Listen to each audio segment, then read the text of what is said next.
Quelques astuces pour construire plus facilement une phrase en chinois. Déjà, la structure de base c'est sujet, verbe, objet. Je mange une pomme, 我吃一个苹果. Ça c'est facile, c'est comme en français. Maintenant si on veut rajouter une temporalité, c'est-à-dire aujourd'hui, demain, lundi, etc. Ça, il faut absolument le placer en début de phrase. Donc soit au tout début, soit juste après le sujet. 我今天吃了一个苹果. J'ai mangé une pomme aujourd'hui. Et le c'est parce que c'est du passé, je l'ai déjà mangé. Maintenant, si on veut préciser le lieu où s'est déroulée l'action, on le place après la temporalité et avant le verbe d'action.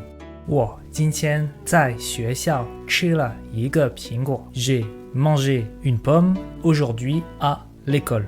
En fait, ce qui est important de se rappeler en chinois, c'est qu'on pose d'abord le contexte et ensuite l'action. Et dernière astuce, lorsqu'on parle d'un lieu et qu'il y a plusieurs éléments, on commence toujours par l'élément le plus large pour arriver jusqu'au plus précis. Dans l'exemple, on parlait du lieu école, mais si on veut dire une école à Pékin en Chine, on commence par l'élément le plus large, c'est-à-dire le pays, donc la Chine, ensuite la ville, Pékin, et pour terminer par le point le plus précis, une école. 中国北京的一个学校.